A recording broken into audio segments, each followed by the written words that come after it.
Welcome to Nasdaq Trade Talks. I'm Jill Malandrino, Global Markets Reporter at Nasdaq. Joining me as part of our 2020 87th STA Annual Market Structure Virtual Conference is Cohen, EVP and Head of North American Markets at Nasdaq, and Justin Schack, Managing Director at Rosenblatt Securities, to discuss the future of U.S. equity markets. Tal and Justin, welcome back to Trade Talks. And you both just wrapped a panel at the virtual STA conference on this very topic. Markets delivered on the resiliency, which is a testament to the technology and teams behind them. Tal, overall, how has the response been from the marketplace over the past 6 months? It's been great. I mean, the markets, and it's been well recognized and lauded by many, that the markets functioned extremely well during the height of the crisis. We hit records on both our equity and option markets where we saw 2x and 3x activity levels through the height of the crisis. We hit the market-wide circuit breakers 4 times, and I think the market handled it extremely well. And I'll just point a couple of observations that I think are interesting. One is whoever was carrying technical debt going into this crisis, it was only amplified. And we saw that in the middle and back office. 2 is for the discussions around resiliency and capacity. It was hard to immediately add resiliency and capacity if you needed it because of the disruptions in the supply chain. So that's actually going to get, I think, folks motivated to adopt new technologies or emerging technologies. And last is it proves our business is a scale business. Those that invested in technology had the scale and provided their customers with the flexibility that they needed. What were some of the challenges faced by market participants? I think throughout the crisis, if you thought about what you saw in equities versus what you saw in some other asset classes, there was a lot of dislocation. So that was a theme throughout February and March, where if you had an ETF, a fixed income ETF, it was completely dislocated from the underlying security. And so there were questions about whether the equity market had gotten it right, whether the fixed market had gotten it right. And I think as we got through the crisis, we understand that the equity market structure actually withstood this stress. It was some other markets and fixed income and related markets that didn't withstand that stress and deteriorated throughout the crisis, but it had a knock-on impact on equities and the way that the equities were being viewed by regulators and I think the outside world. Right, and I also want to understand what it looks like as we move to the other side of COVID-19. Tal, I'll ask you, and Justin, if you can follow up as well. Now that the industry has learned what it's like to operate virtually, do you think once it's safe to go back to the office and the trading desks, a virtual component will still exist or will function in more of a hybrid environment? Where do you think we go from here?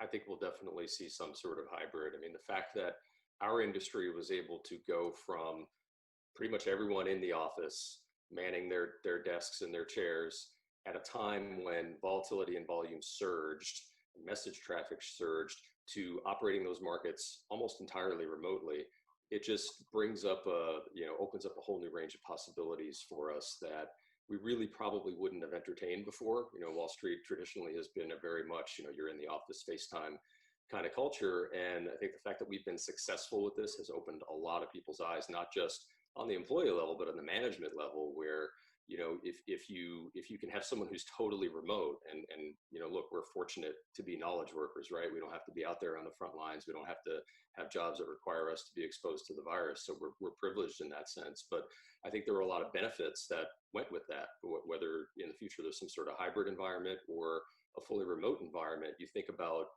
just some of the psychic benefits that brings to people in terms of work-life balance, in terms of maybe encouraging more diversity in our industry. And we've been lacking on both of those scores on Wall Street. So, there may be people who have decided, hey, I have a really long commute, or I don't want to be away from my family so much. And now I don't have to sacrifice as much of that as I might have beforehand. And I would consider, a career or staying in this industry, whereas previously I might not have. Or, if I have a job to fill, I am not necessarily limited to people who live in and around New York City any longer. I might be able to find somebody fantastic that's in Nebraska or Colorado or Oregon, right? And so I think there are a lot of benefits for this industry of exploring those kinds of things. Now, I think for a lot of us, particularly people that maybe are more senior, some sort of hybrid makes the most sense, because I would much rather be with Tal right now face to face than virtual. And so events like these, you want to be able to go to them, you want to be able to come into your office and have people come meet you, and there's a relationship building aspect of that I don't think you can fully replicate remotely. But again, just a lot of possibilities have opened up from this that I don't think we ever would have entertained previously. Yeah, and Tal, from the exchange perspective, do you think that we'll continue to see a hybrid or virtual environment?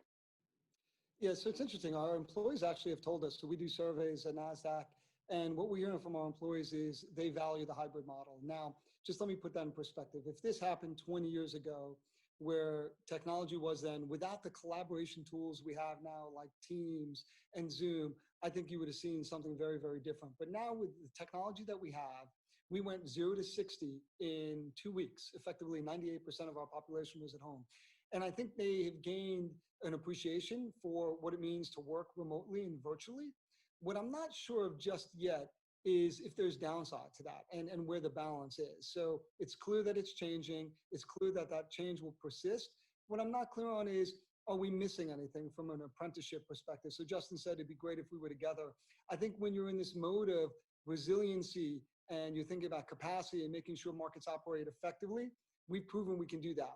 Now, when we switch to the mode of like, let's innovate, let's change the market, let's think of new ideas, it's going to be interesting to see if we miss anything by not being together. And Justin, in terms of market structure issues and activism, what has been accomplished and what parts of the agenda still need to be tackled? Yeah, so we talked a bit about this on the panel, and I've been paying very close attention to this stuff for a quarter century now. And this past few years has been one of the most active periods I've ever seen in terms of new proposals coming out from regulators that would have very sweeping effects. It's also been one of the most divisive and controversial. There's been litigation. A lot of those big proposals have been turned down in federal court. And so, I think it'll be very interesting to see as we enter this period where there's an election in less than a month.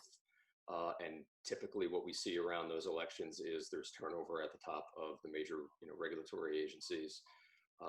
What happens when the decisions are made? Who's going to be the next SEC chair? Who's going to be the next senior staff people that SEC chair appoints? Might there be more of a desire to bring the temperature down a little bit and build consensus? So that's one of the things that I'll be watching for. I think another interesting thing will be that, and we're already starting to see this with the impact that COVID has on some state budgets and states, thinking about financial transaction taxes. But so that's already happening. But then if you look at where the polls are right now, and we all know they've been inaccurate in the past, but it's increasingly looking like we're going to see a Democratic sweep in this election.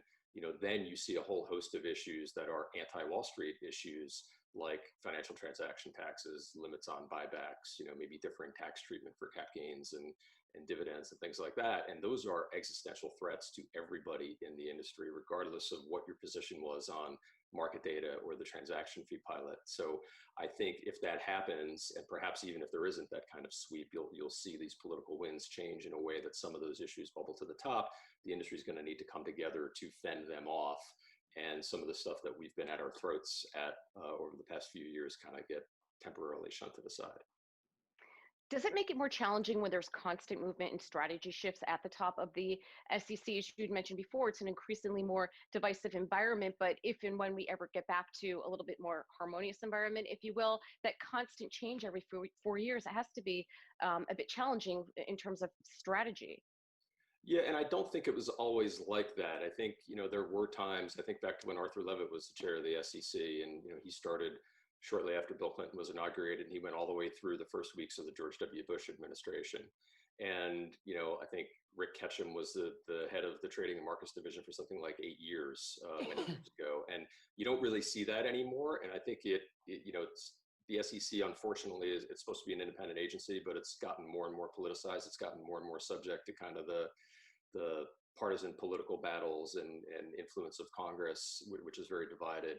And it inhibits the agency's ability to take on big things that take a long time to accomplish. You face situations now where you have a chair and senior staff coming in, and by the time they get in their chairs and get going, they have like 2.5 years really to get anything done. And sometimes there are issues that come up that take longer than that, and they might just die if there's turnover and people have different priorities. All right, Tal, Justin, appreciate the insight. Thanks for joining us on Trade Talks, and thanks for joining me. I'm Jill Malandrino, Global Markets Reporter at Nasdaq. Thanks, Jill. Thank you.